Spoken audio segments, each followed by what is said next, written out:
Quando eu era criança, falava, pensava e raciocinava como criança, mas quando me tornei homem, deixei para trás as coisas de criança.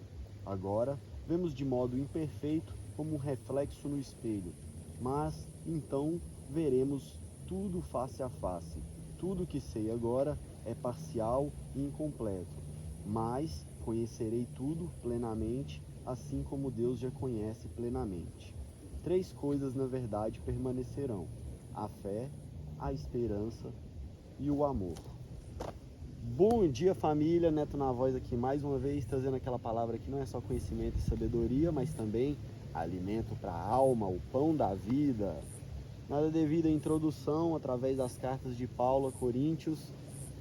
Vamos à leitura de hoje. A leitura de hoje eu quero trazer do Antigo Testamento.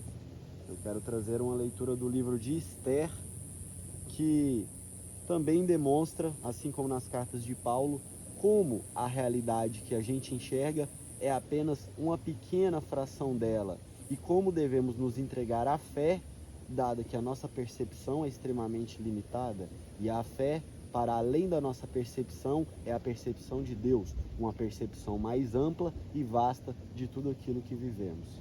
Enfim, bora para a leitura. Livro de Esther, capítulo 3. Livro de Esther, capítulo 3. Vamos lá, versículo 1. A conspiração de Amã contra os judeus. Algum tempo depois, o rei Xerxes promoveu a Ramã, filho de Emedata, ou Agagita, e lhe deu a posição de autoridade sobre os nobres do império.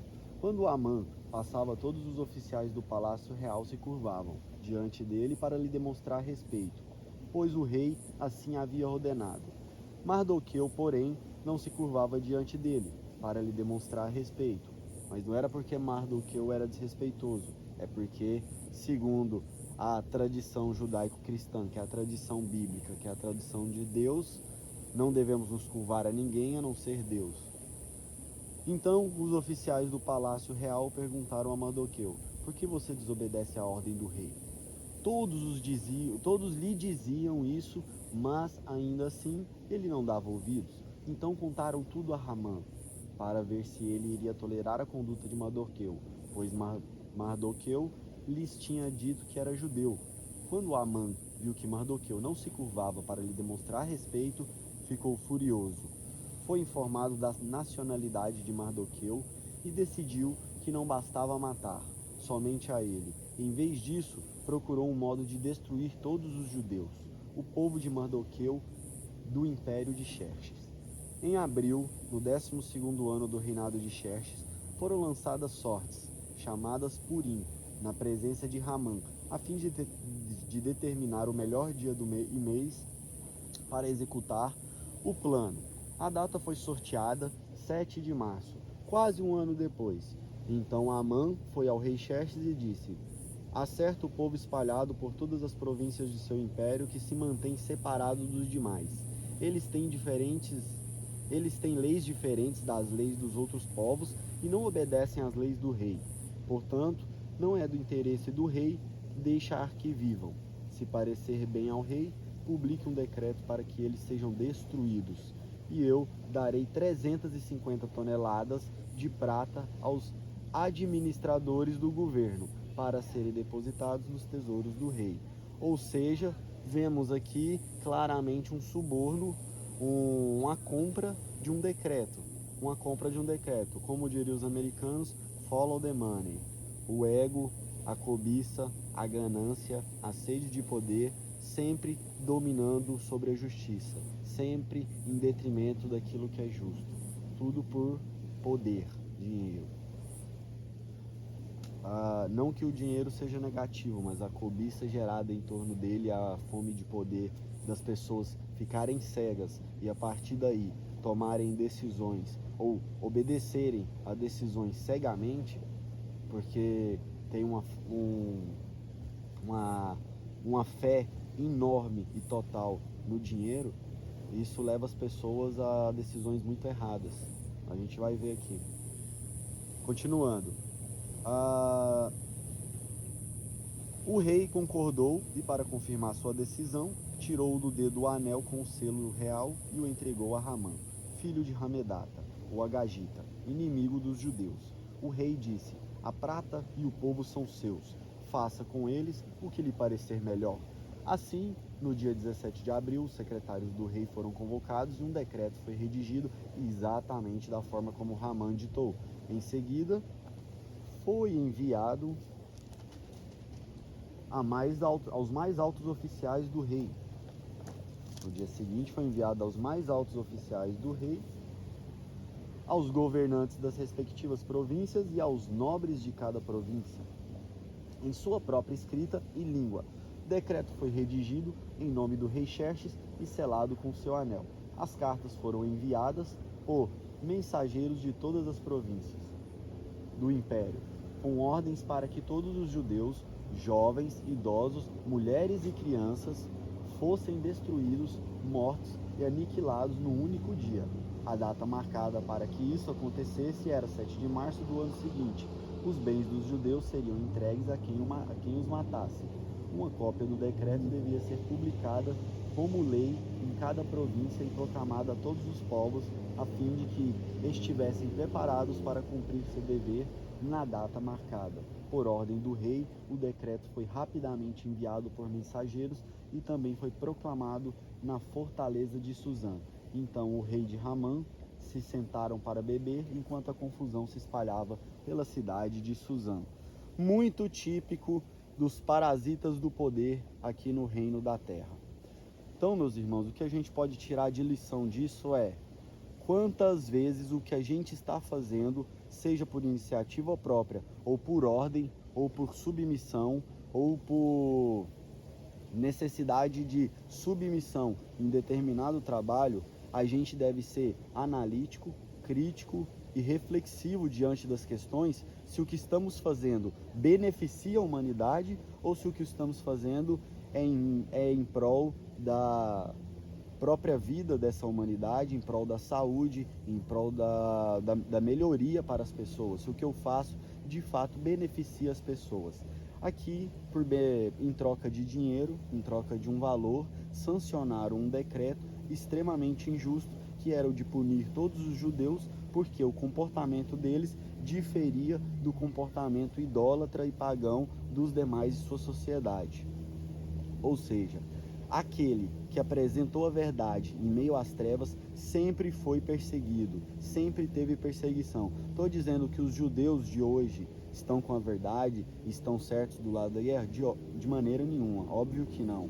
Estou dizendo que aqueles que levavam uma lei, uma ordem, um modo de viver, uma disciplina em suas vidas, sempre foram perseguidos por aqueles que dominam em detrimento da ignorância da maioria. Porque se a maioria se atenta para as leis divinas, para as leis universais, é como estava escrito nas cartas de Paulo: a gente não tem noção do todo. Estas leis são baseadas no todo. Por mais que não compreendamos as leis, elas são baseadas no todo. Elas têm a maior perspectiva da realidade para que a gente funcione da melhor maneira possível dentro desse mundo, dentro desse complexo universo e de múltiplas consciências. A gente vive num universo complexo, gigante, de múltiplas consciências. A forma de funcionar nele é... A melhor forma para funcionar nele é necessário saber as variáveis. Para que a gente elabore a melhor fórmula de funcionar dentro deste universo, é necessário que a gente saiba as variáveis. O ser humano vem buscando, através da ciência, através dos estudos, sempre desvendar esses mecanismos da natureza. Mas a Bíblia se prova, através do tempo e através da prática, o livro mais fundamental nessa matemática da vida, nessa matemática do universo. E aqui mostra exemplos tão claros e tão do cotidiano de como a gente se equivoca, que às vezes passa batido, as pessoas não percebem, não prestam atenção. Por exemplo, os funcionários do rei Xerxes, que atendiam às ordens de perseguição aos judeus, porque o governo autorizou, Aqui eles não tinham peso nenhum na consciência em matar outra pessoa e roubar os bens dela, saquear os bens dela, porque uma ordem de cima disse que era correto. A mesma coisa aconteceu com os nazistas. Tem um experimento muito interessante que foi feito nos Estados Unidos, que chama o experimento da Universidade de Stanford, ou experimento da escola de Stanford. Um dos dois, eu não me lembro se é faculdade ou se é escola, mas é o que? Eles simulam uma penitenciária, onde os voluntários são colocados no poder e recebem autoridade para oprimir os... Eles pegam vários voluntários, dividem eles em dois grupos. Um grupo seriam as autoridades, outro grupo seriam os presidiários. E o grupo das autoridades receberia total direito de oprimir os presidiários. E é impressionante como o ser humano, a partir da ordem de outro ser humano, que ele está permitido fazer barbaridades, que ele está permitido fazer coisas que são extremamente nocivas ao convívio coletivo, a fazer coisas que são extremamente danosas ao próximo. Ele, por autoridade de outra pessoa, ele faz sem culpa. Isso aconteceu no experimento de Stanford, isso aconteceu durante o nazismo, isso acontece em toda a guerra, onde milhares de pessoas vão em nome de uma meia dúzia de parasitas gordos que estão atrás do balcão, sem mover uma palha, e no final das contas terminam bebendo, como o rei Xerxes. Então, a gente toma decisões, muitas vezes nessa vida, pela nossa consciência limitada, pelo aquilo que vemos de forma extremamente limitada, e não damos aquele passo de fé para o desconhecido, porque esse mundo tem todo esse... Porque mais do que uma visão limitada, a gente foi condicionado a enxergar o mundo de uma maneira, e de uma maneira que nos escraviza, de uma maneira que nos mantém cativos, que nos prende a várias coisas que são danosas à nossa saúde mental, espiritual e física.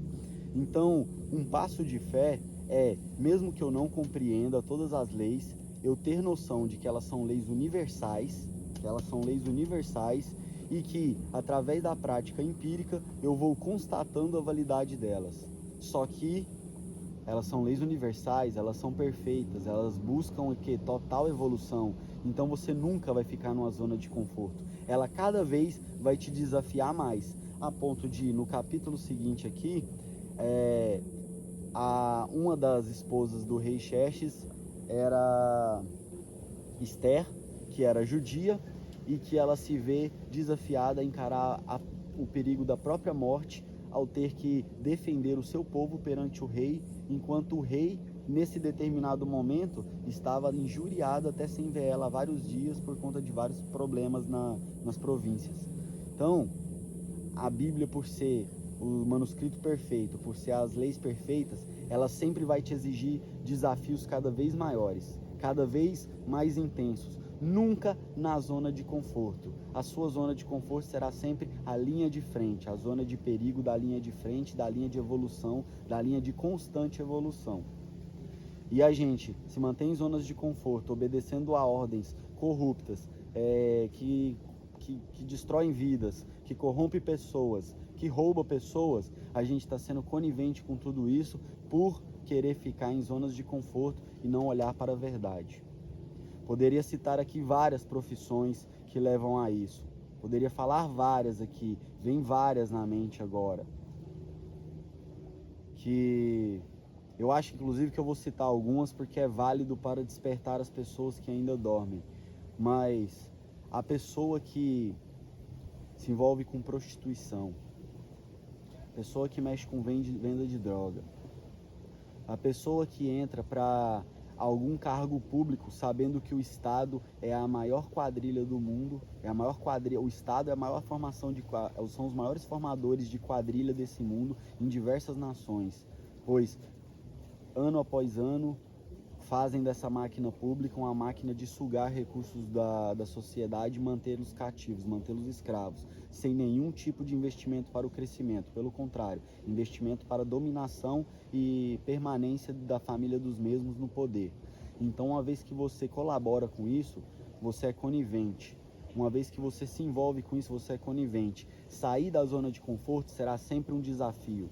Sair da zona de conforto e parar de obedecer ordens, assim como os soldados nazistas obedeciam, assim como esses voluntários do experimento de Stanford fizeram. Assim como os diversos reis que passaram por essa terra, com seus diversos funcionários, agiram. É necessário um passo de fé, um passo de coragem e um passo de senso de justiça.